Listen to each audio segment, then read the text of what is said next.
자, 이번 시간은 임대차 관계, 상가 임대차 계약에 있어서의 종료, 상가 임대차 관계의 종료의 법률 관계를 살펴보도록 하겠습니다. 자, 그래서요. 자, 갑은요, 볼게요. 2017년 1월 1일 을에게 X부동산을 다음 같은 방식으로 임대했다. 자, 기간 2년 계약했죠. 2017년 1월 1일 부터 18년 12월 31일까지 보증금 5천에 차임 월 100입니다. 월 100. 그래서 매달 말일 지급하기로 했고, 그래서 임차인 을은 같은 날 갑에게 보증금 5천만 원 모두 지급했고, X부동산에서 영업을 위한 사업자 등록을 마쳤다. 사업자 등록을 마쳤다. 다른 말로 대항력을 갖췄다는 거죠. 상가임대차보호법 제3조입니다. 대항력. 그러니까 대항력을 갖추게 되면 제3자에게 효력을 갖는다. 자, 이 상황에서 을은 2017년 9월, 2017년 10월, 2017년 11월 각 차임을 지급하지 못했다. 그죠? 3기의 연체 차임이 있었다 이거죠. 그럼 계약 해지할 수 있겠네요. 그죠? 임대차 계약 해지할 수 있다. 자, 그럼에도 을은 2018년 11월 30일 갑에게 임대차 계약 갱신을 요구했다. 할 수 있습니까? 갱신 거절 할 수 있는지 여부가 문제 되겠죠. 그러면 갑은 을이 차임을 연체하고 있을 뿐만 아니라 앞으로도 연체할 가능성이 많다. 그렇습니다. 3번 정도 연체하면 앞으로도 연체할 가능성이 많다고 판단된다. 생각되어서 더 이상 을과의 임대차 관계를 유지하고 싶지 않는다. 싶어하지 않는다. 신뢰관계가 이미 깨졌다 이겁니다. 갑이 임대차 관계를 종료하기 위해서 취할 수 있는 조치와 그 근거에 대해서 설명하시오에 대해서 문제고요. 그래서 1번 물음 1번 문제에서는 자, 갑이 그 임대차 관계의 종료를 위해서 취할 수 있는 조치, 뭐 할 수 있는 거죠? 임차인 을의 계약 갱신을 거절할 수 있는지 여부와 나아가서 그 3기의 연체 차임을 바탕으로 그 임대차 계약, 갑을 간의 임대차 계약을 해지할 수 있는지 여부입니다. 그죠? 그래서 문제 1에서 갑이 자, 임대차 관계 종료를 위해서 취할 수 있는 조치 입니다. 그래서 결론부터 먼저 적어보면 갑은 을의 계약 갱신 요구를 거절할 수 있다. 그리고요, 3기의 차임 연체 이유로 갑을 간의 임대차 계약을 해지할 수 있다 이겁니다. 결론부터 적고 그 다음에 근거를 적어도 문제 없습니다. 그래서 근거는 뭐다? 임차인의 계약 갱신 요구권인데요. 이거는 상가 임대차 보호법 제 10조죠. 계약 갱신 요구할 수 있다. 이렇게 나와 있죠. 그래서 계약 갱신 요구할 수 있는데, 자, 조문 그대로 한번 볼게요. 문제되는 게 상가 임대차 보호법 제 10조에서 계약 갱신이라는 거, 임차인이 임대차 기간 만료되기 6개월입니다. 임차인이 임대차 기간 만료되기 6개월 전부터 1개월 전까지 계약 갱신을 요구하면은 정당한 사유 없이 거절하지 못한다. 이게 계약 갱신 요구권이죠. 그대로 써주면 되고, 다만 계약 갱신을 거절할 수 있는 사유가 나와 있죠. 계약 갱신을 거절할 수 있는 사유. 자, 1호 사유 뭡니까? 임차인이 3기의 차임에 해당하는 금액에 이르도록 차임을 연체한 사실이 있다. 이런 경우에는 임대인 입장에서는 임차인의 계약 갱신 요구를 거절할 수 있는 거죠. 그래서 자, 두 번째에서 의 적고, 자, 임대인의 임대차 그 계약 갱신이죠. 계약 갱신 거절 사유 요겁니다. 거절 사유. 첫 번째, 많이 아는 거 적어주면 좋습니다. 임차인이 3기의 차임에 해당하는 금액이 되도록 차임을 연체한 사실이 있는 경우. 두 번째, 임차인이 거짓이나 그 밖의 부정한 방법으로 임차한 경우. 그 다음에 3호, 서로 합의하여 임대인이 임차인에게 상당한 보상을 제공한 경우. 4호, 임차인이 임대인의 동의 없이 목적 건물의 전부나 일부를 전대했다. 그래서 이런 게 이제 공유 오픽스가 이런 식으로 하죠. 근데 공유 오픽스 같은 경우는 반드시 임대인의 동의를 얻어서 그래서 전대차 계약을 할 수 있는 겁니다. 다른 전차인을 구할 수 있는 거다. 임대인의 동의 없으면 이것도 계약 갱신 거절 사유가 된다 이거죠. 임차인이 임대인의 동의 없이 목적 건물의 전부나 일부를 전대한 경우.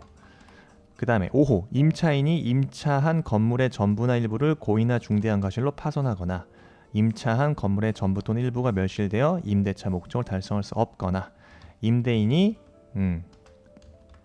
그죠? 목적 건물의 전부나 대부분을 철거하거나 재건축하기 위해서 목적 건물의 점유를 회복할 필요가 있는 경우. 다음의 사유죠? 이런 것들. 그래서 가목을 보시면 임대차 계약 체결 당시 공사 시기 및 소유 기간 등을 포함한 철거, 재건축 계획을 임차인에게 구체적으로 고지하고 그 계획에 따른 경우. 이런 사유. 그다음에 건물의 노후 훼손 또는 일부 멸실되는 등 안전사고의 우려가 있는 경우. 다른 법령에 따라 철거, 재건축이 이루어지고 있는 경우. 이런 사유에는 이런 사유로 목적 건물의 전부나 대부분을 철거하거나 재건축하기 위해서 목적 건물의 점유를 회복할 필요가 있는 경우, 이때는 임대인 입장에서 임차인의 계약갱신 요구를 거절할 수 있다. 그 밖에 임차인이 임차인으로서 의무를 현저히 위반하거나 임대차를 계속하기 어려운 중대한 사유가 있는 경우, 이런 경우입니다. 계약갱신 요구를 거절할 수 있는 사유에 대해서 적어줘야 된다 입니다. 아시겠죠? 근데 사안에서는요, 뭐가 문제되죠? 사안에서는 지금 1호 사유죠. 임차인이 3기의 차임액에 해당하는 금액을 연체한 사실이 있다. 네. 그런 경우는 임대인 갑으로서는 계약 갱신을 거절할 수 있다 이거죠.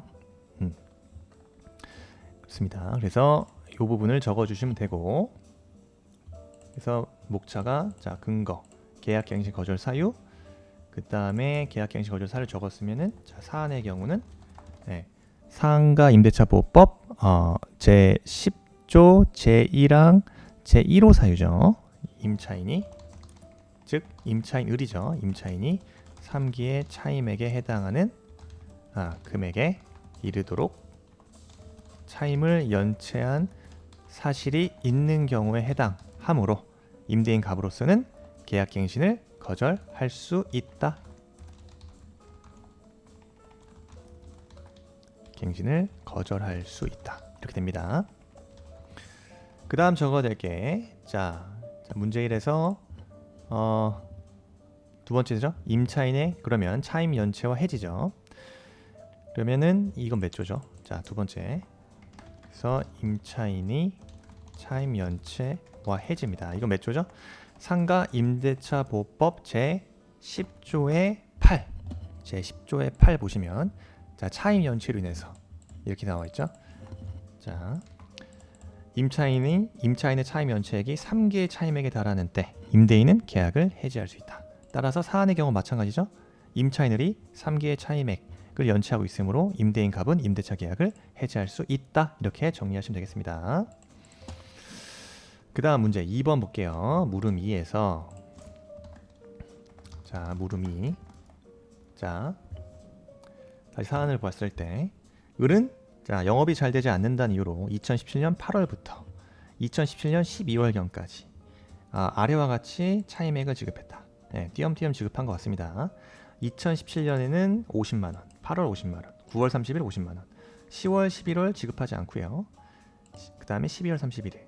그래서 50만원을 지급했지만 이거는 연체를 한 게 아니죠. 3기의 차임액을 연체하고 있다고 볼 수 없다. 그죠? 2달 정도 밀린 거고요.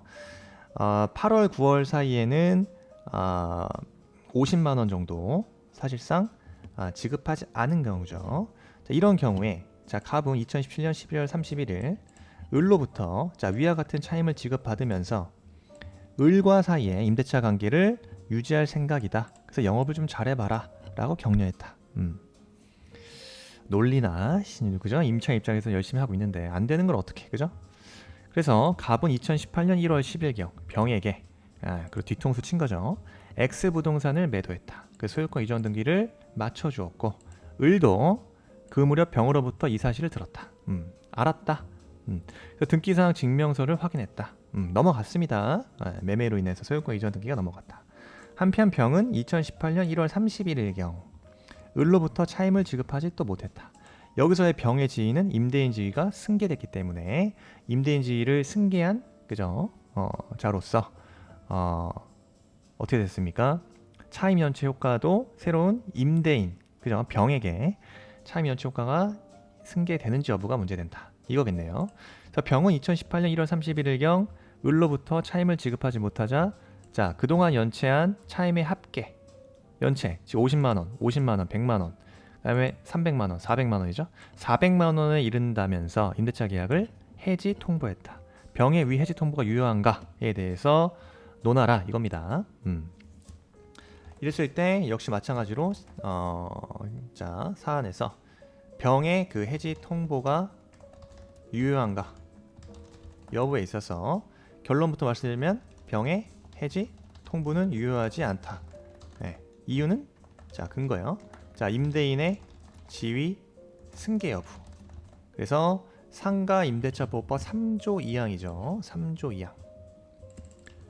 그래서 임차 마찬가지입니다. 상가 임대차 보호법 제 3조 2항에 보시면 임차 건물의 양수인 그 밖에 임대할 권리를 승계한 자는 임대인의 지위를 승계한 것으로 본다라고 규정되어 있죠. 따라서 자 임차 건물의 양수인은 임대인의 지위를 승계합니다. 자 사안에서 을은 X 부동산을 인도받고 사업자 등록을 마쳤다. 그럼 대항력을 취득했죠. 그래서 상가 임대차 보호법상 대항력을 취득했다.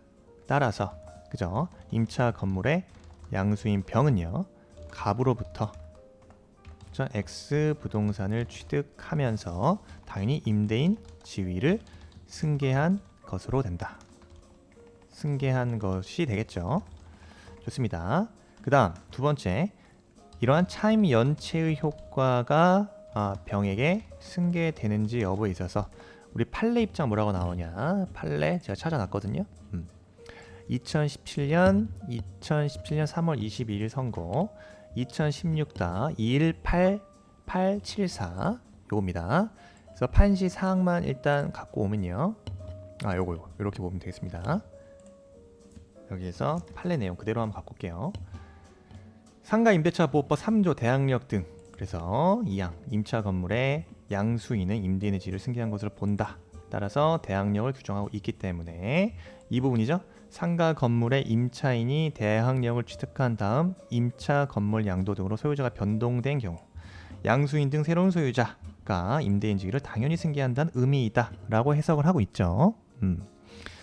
그래서 임대인 지위 승계한다. 그 다음에 승계가 이루어지면 양수인은 임차인에게 그 임대차 보증금 반환 의무를 부담하고 임차인은 양수인에게 차임 지급 의무를 부담한다. 그런데 이 부분이죠.